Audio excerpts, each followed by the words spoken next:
Selamat malam, salam sejahtera buat kita sekalian. Terpujilah Tuhan kita Yesus Kristus yang tetap memberikan kehidupan kepada kita, kekuatan, perlindungan, terlebih damai sejahtera. Jumpa lagi di dalam program Morning and Night Call yang dipersembahkan oleh Departemen Pelayanan dan Kesaksian GPIB, dan malam ini tanggal 6 April 2020 bersama saya Pendeta Liat Sihotang, Pendeta Jemaat di GPIB Sebot Bogor.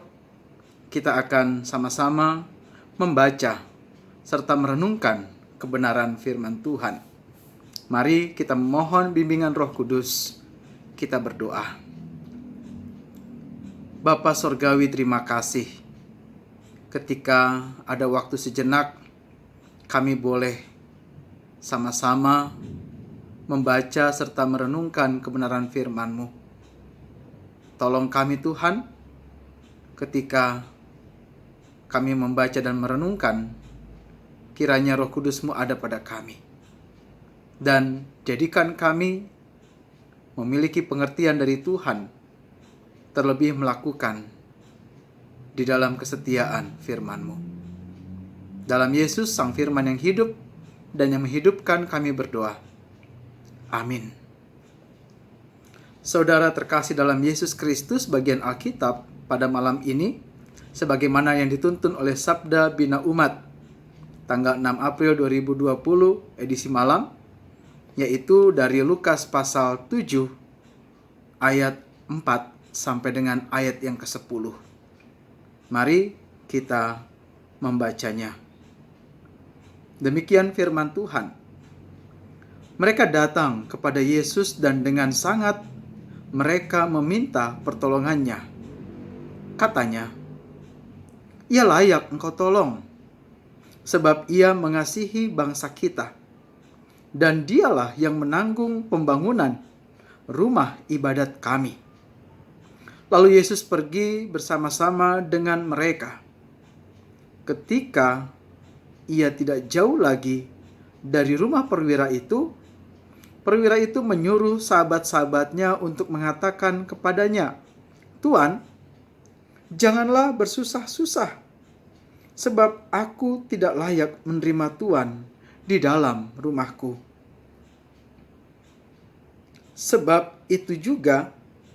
Sebab itu, aku juga menganggap diriku tidak layak untuk datang kepadamu. Tetapi katakan saja sepatah kata, maka hambaku itu akan sembuh. Sebab aku sendiri seorang bawahan, dan di bawahku ada pula prajurit. Jika aku berkata kepada salah seorang prajurit itu, 'Pergi,' maka ia pergi. Dan kepada seorang lagi, 'Datang,' maka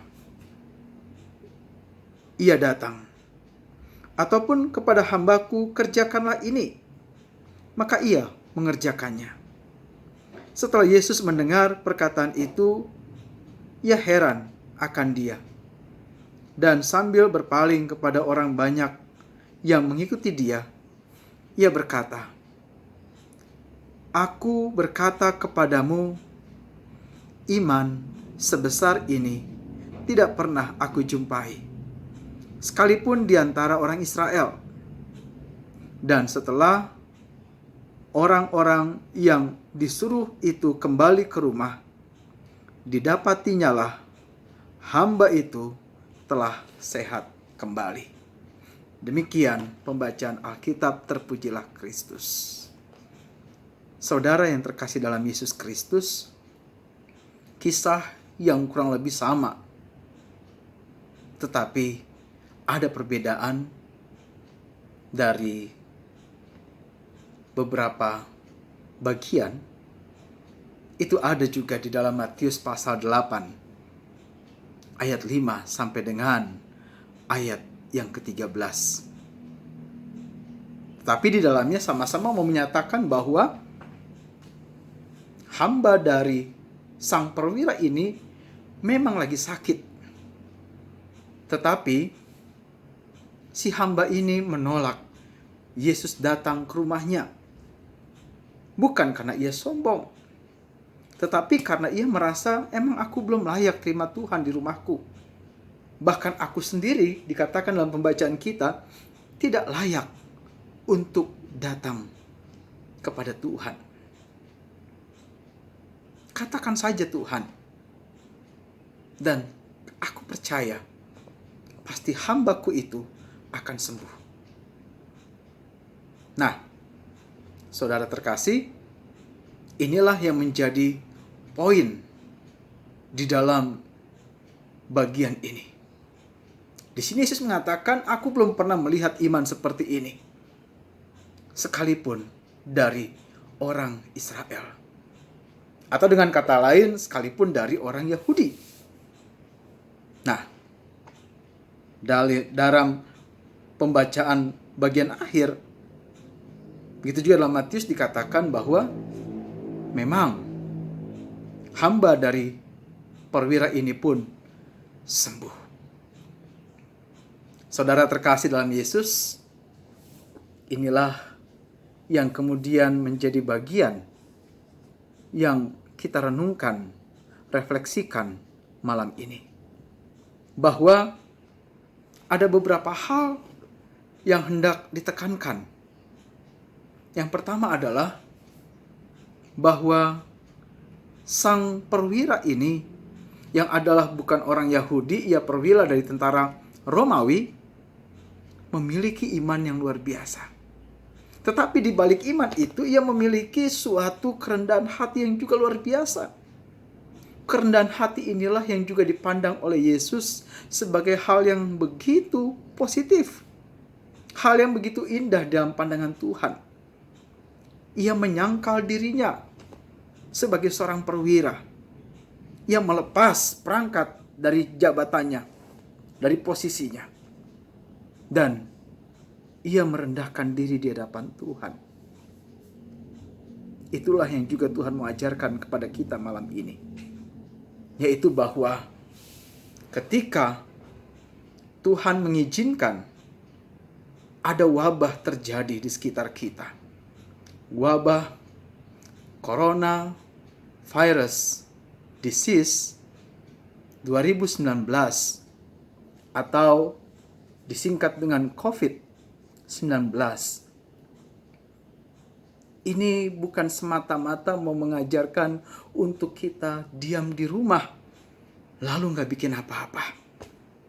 Justru dengan diam di rumah itulah, kita mau diajar oleh Tuhan, supaya kita menjadi orang yang melakukan refleksi dalam hidup kita, melakukan perenungan di dalam hidup kita. Ada yang perlu kita perbaiki di dalam proses mitigasi atau pemutusan mata rantai dari penularan virus COVID-19 ini. Apa itu? Bicara tentang apakah kita masih memandang diri kita sebagai orang yang paling hebat?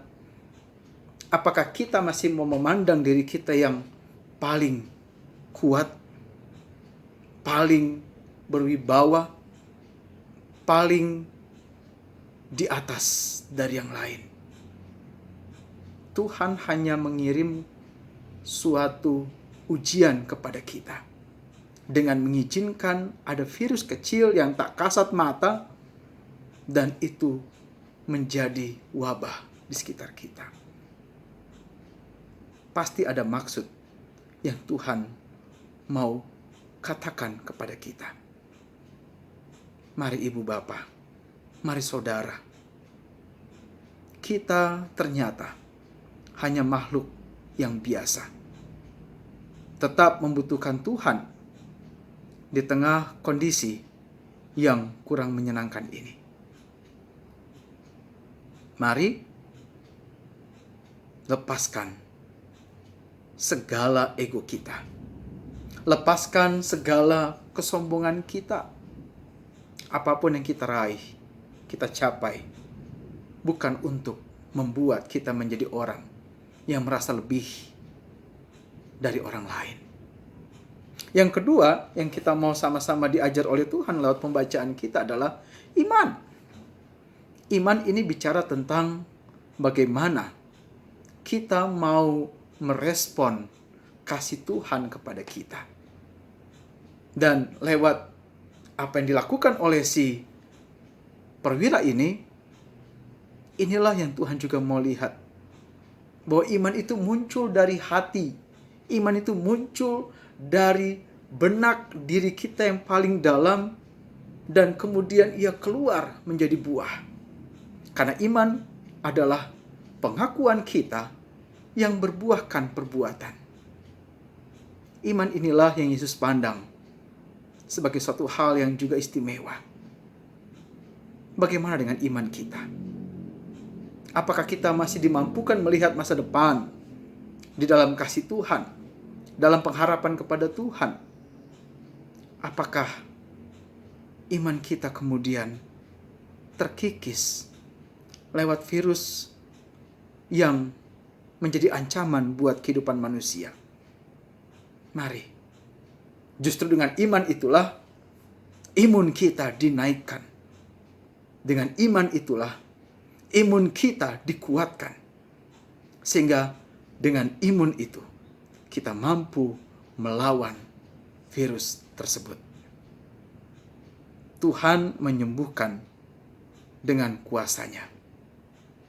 Dan kiranya kita yang bergumul sama-sama, bukan cuma Indonesia, bukan cuma sebagian daerah, bukan cuma lembaga, bukan cuma negara, tetapi seluruh dunia sedang bergumul tentang ini. Bagaimana memutus mata rantai dari penyebaran virus corona ini. Biarlah iman kita juga menjadi topangan, menjadi pertolongan, supaya virus ini juga boleh selesai dan kita kembali melanjutkan segala aktivitas, segala pekerjaan, segala tanggung jawab, pelayanan, persekutuan, dan juga kesaksian kita di tengah kehidupan kita seperti sedia kala. Mari, jangan hilang iman kita. Justru di tengah ujian seperti ini, Tuhan mau lihat sejauh mana iman kita terus bersandar kepada Tuhan. Selamat merenungkan kebenaran firman Tuhan di tengah kehidupan kita. Dan tidak ada seorang pun yang dapat berkata bahwa ia lebih hebat daripada orang lain. Kiranya kasih Tuhan terus melingkupi kita. Amin. Mari kita berdoa. Terima kasih Tuhan untuk firman yang bersama telah kami renungkan. Kiranya waktu yang sejenak ini juga mampu menjadi pertolongan bagi kami menghadapi kehidupan kami, menghadapi ancaman di sekitar kami, menghadapi pergumulan kami, dan kami dimampukan untuk menyaksikan bahwa di dalam Tuhan segala sesuatu tidak ada yang tidak mungkin. Terima kasih Tuhan, kiranya firman-Mu terus mengajari kami. Dan ajari kami juga menjadi pelaku firman-Mu yang setia. Dan kiranya Tuhan beserta kami di tengah istirahat malam kami saat ini. Bapa, dengarkanlah doa kami. Berkatilah mereka yang mengasihi dan juga membenci kami. Dalam Yesus kami berdoa. Amin. Demikian pertemuan atau perjumpaan kita di sesi malam ini. Kiranya apa yang kita renungkan boleh menjadi kekuatan untuk kita bersama. Tetap sehat, tetap di rumah, dan tetap berpengharapan kepada Tuhan. Orang yang berpengharapan, itulah orang yang optimis. Selamat malam, Tuhan Yesus mengasihi kita. Sampai jumpa kembali.